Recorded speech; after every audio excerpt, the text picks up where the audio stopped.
వాస్తవంగా చాలా రోజుల తర్వాత చాలా మంది ఆరోపణలలో కొంత ఈవీఎంలు ఏదో ట్యాంపరింగ్ జరిగినాయనే చర్చ కొన్ని ఏళ్లుగా జరిగినప్పటికీ రాహుల్ గాంధీ చేస్తున్నటువంటి ఆరోపణ కొంత దేశ ప్రజలను కొంచెము అంటే అలర్ట్ చేసిందనే భావించాల్సినటువంటి అవసరం అవుతుంది. ఎందుకంటే రాహుల్ గాంధీ ప్రధానంగా ఏ విధంగా ఈ అక్రమాలు జరిగినాయి, ఓట్ల స్టోరీ ఏ విధంగా జరిగింది, ఓట్లను యాడింగ్ ఎట్లా జరిగింది అనేది కూడా కొంత కులంకషంగా చెప్పినా కూడా అది సరే ఎన్నికల కమిషన్ కూడా సంజయ్ అడిగింది. తర్వాత ఎక్కడెక్కడ అనుమానాలు ఉన్నాయనేది అడగడం జరిగింది. దానికి ఏమైనా కొంత మంటలు లేవడానికి అయితే రాహుల్ గాంధీ మరి అది ఒక రీసెర్చ్ ఏ రకంగా ఇన్వెస్టిగేషన్ చేసిందో కానీ కొంత ఒక పబ్లిక్ లో పారదర్శకత కోసం ఈసీ మరి బీజేపీ తోటి కుమ్మక్కయిందని ఇండైరెక్ట్ గా చెప్పకనే చెప్పినటువంటి సందర్భం మనకు అవపడుతుంది. అక్కడ ప్రధానంగా ఒక కర్ణాటకలో జరిగినటువంటి parliament segment, Bengaluru parliament segment లో మహదేవ్పుర అసెంబ్లీ కాన్స్టిట్యున్సీలో దాదాపుగా 6,50,000 ఓట్లు ఉంటే అందులో 1,00,000 ఓట్ల పైన అది నకిలీ ఓట్లు ఉన్నాయి అనే దాని మీద కొంత దాన్ని గుర్తించినటువంటి సందర్భాన్ని మనము వారి ప్రజెంటేషన్ ద్వారా చూడడం జరిగింది. అది ఇక్కడ ఈ 1,00,000 పైన ఉన్న ఓట్లు కూడా ఒక్కటే అంటే ఒక 5 పాయింట్స్ అన్యాయం అంటే పాంచి న్యాయ యాత్ర చేసింది కానీ పాంచి అన్యాయం. ఇప్పుడు ఎందుకంటే ఇలా అధికారానికి దూరం కావడానికి పాంచి అన్యాయం పేరు మీద నకిలీ ఎగ్జింగ్ కావచ్చు, నకిలీ డూప్లికేట్ ఓట్లు కావచ్చు, ఫేక్ అడ్రస్లు కావచ్చు, ఫేక్ ఫోటోస్ కావచ్చు, ఫామ్ 6 ని కూడా కొంత మిస్యూజ్ చేసి దాని మీద చాలా క్లియర్ గా ప్రజెంట్ చేసినటువంటి సందర్భాన్ని మనము చూసాము. అయితే అది ఏమైనప్పటికీ కూడా ఈ రోజు ఇండియా కూటమి మరి వాళ్ళు నిరసనగా ర్యాలీ చేయడము కొంత ఒక మన భారతే కాదు ప్రపంచ దేశాలు కూడా ఇక్కడ ఇటువైపు చూస్తున్నటువంటి సందర్భం అవపడతా ఉన్నాయి.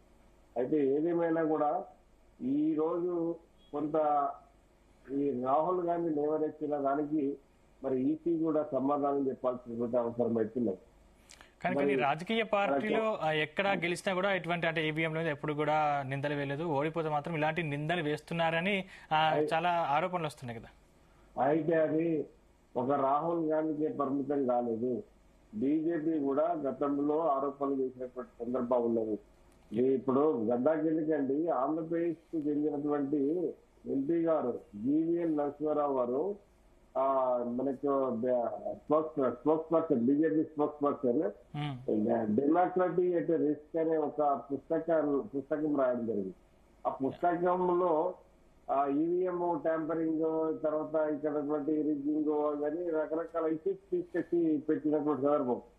అయితే విచిత్రం ఏంటంటే ఆ పుస్తకానికి ముందు మాట ఎవరు రాసిరు అని అంటే మన పురవృద్ధుడు, బీజేపీ పురవృద్ధుడు ఎల్కే అద్వానీ రాశారు. అంటే ఈ ఇష్యూ ఎప్పటి నుంచి ప్రారంభమైంది అని అంటే ఇప్పుడు ఓడిపోయినప్పుడు అధికారం ఉన్నప్పుడు మాట్లాడడం ఒకటి, ఓడిపోయినాక మాట్లాడడం ఒకటి. మనం ఇప్పుడు ఉమ్మడి ఆంధ్రప్రదేశ్లో 2019లో చంద్రబాబు నాయుడు ఆ ఈవీఎంల ట్యాంపరింగ్ తోటి ఈవీఎంల మిషన్లతోటి ఓడిపోయినామని ఆరోపణ ఇస్తే జగన్ హేళనగా మాట్లాడినటువంటి సందర్భాన్ని కూడా చూసినాం.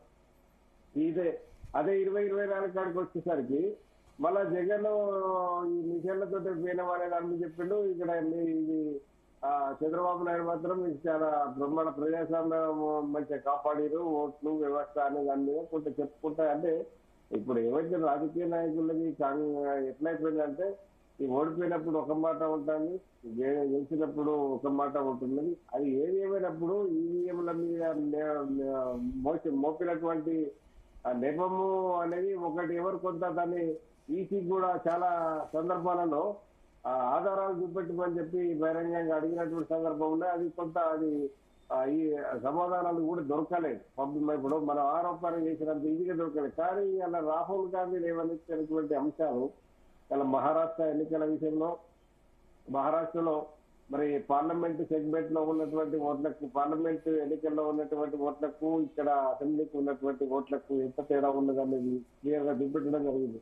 హర్యానాలో ఉన్నటువంటి సందర్భం కూడా చూసిన హర్యానాలో వాస్తవంగా ప్రీ పోల్స్ ఎగ్జిట్ పోల్స్ అన్ని కూడా కాంగ్రెస్ కే పట్టం కడుతుందని చెప్పిన క్రమంలో ఇలా తీరా చూసే వరకు అధికారం మాత్రము బీజేపీకి వచ్చింది. అయితే ఇప్పుడు నేను ఎగ్జిట్ పోల్స్ మొత్తము ప్రీ పోల్స్ అన్ని నిజం కావాలనేది ఏం లేదు. వాళ్ళు తీసుకున్నటువంటి శాంపిల్స్ చేసినటువంటి సర్వే కూడా తప్పు అయ్యే అవకాశం లేకపోలేదు. కానీ ఇక్కడ జరిగినటువంటి ఏంటంటే ఓట్ల దొంగలింపు అనేది ఓట్ల చోరీ జరిగిందనే దానికి కొంత ఆధారము మొత్తం అన్ని నియోజకవర్గాలు చేయలే, కానీ ఇక్కడ మహదేవపురం కావచ్చు, అక్కడ హర్యానాలో కావచ్చు కొంత ఓట్ల పర్సెంటేజ్ ని అంటే గత లిస్టుకును ఇప్పటి లిస్టుకున్నటువంటి మనకు చూస్తే కొంత తేడా ఉండే వరకు కొంత బలంగా ఆరోపణలు చేస్తా ఉన్నారు.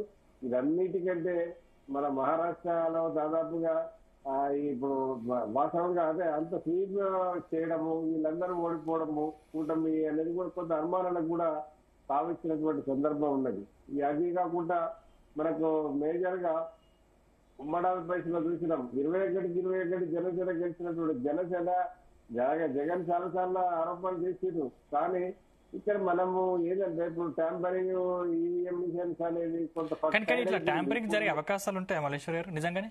ఇప్పుడు ట్యాంపరింగ్ జరిగే అవకాశాలు ఉంటాయనంటే ఇప్పుడు టెక్నీషియన్స్ తర్వాత దాని స్పెషలిస్ట్ ఇంజనీర్లు చూపెడతా ఉన్నారు. కానీ అది ఒక మిషన్ చూపెడతారు కావచ్చు, ఒక బూత్ లో చూపెడతారు కావచ్చు, కానీ మొత్తము అన్ని బూతులలో చేయడం అంత ఈజీ కాదు కదా. కాబట్టి అది ఆధారాలు లేక అది ఈసీకి చెప్పిన సమాధానానికి మనం సంతృప్తి చెందాల్సినటువంటి అవసరం వచ్చింది. కానీ ఇక్కడ ఈ ఓట్ల నమోదు ప్రక్రియలో ఈ చేసినటువంటి చీటింగ్ కొంత మరి ఈసీ నిర్లక్ష్యమా లేకపోతే బీజేపీ తోటి కుమ్మక్కైందా, కానీ మొత్తానికి ఈ పాంచాన్యాయతోటి అధికారం అయితే దూరం అయినం అనేది వాళ్ళు కొంత కాంగ్రెస్ చెప్పుకుంటా వస్తా ఉన్నటువంటి సందర్భం ఉన్నది.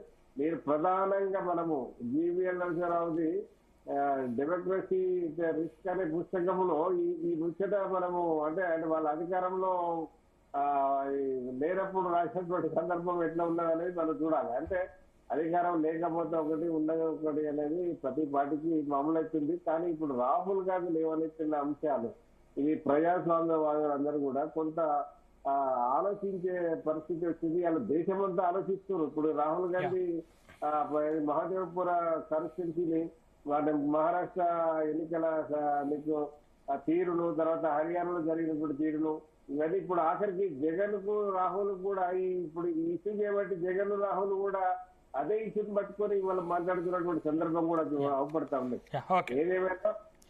ఏదేమైనప్పుడు కూడా మనము మీరు బాగా గమనించండి, ఉండవల్లి అరుణ్ కుమార్ గారు కూడా ఆంధ్రప్రదేశ్ ఎన్నికల సందర్భంలో 2000 ఎన్నిక ఫలితాల తర్వాత ఒక ప్రెస్ మీట్ లో ఏం చెప్పిండు, అసలు పోలింగ్ అయిన దానికంటే కూడా 12.54% ఓట్లు ఎట్లా నమోదైతాయి అనే దాని మీద క్వశ్చన్ చేసినటువంటి సందర్భం మనం అలా గుర్తు చేసుకోవాల్సిన. ఎందుకంటే ఇప్పుడు పోలింగ్ అయిన ఓట్ల కంటే కూడా 12.5 అంటే మామూలు ముచ్చట కాదు. అది ఒక ప్రాంతీయ పార్టీ పేరున్న పార్టీ కూడా 12% వచ్చే గతి లేదు. అటువంటి 12% డిఫరెన్స్ వచ్చే వారికి కూడా కొంత మాట్లాడింది. ఇప్పుడు ఆయన మాట్లాడినంత మర్చిపోయారు. ఇప్పుడు రాహుల్ గాంధీ మాట్లాడే వరకు ఇవన్నీ మళ్ళీ మనము ఆ గణాంకాలు ఇవన్నీ చూడాల్సినటువంటి అవసరం ఉంది. అది ఈ ప్రశ్నకు జవాబు మరి ఈసీ తొందరగా చెప్పి క్లోజ్ చేస్తే మనకు, ఎందుకంటే ప్రజలు కూడా చేస్తారు దానికి ఏ పద్ధతిలో ముందుకు పోతుంది,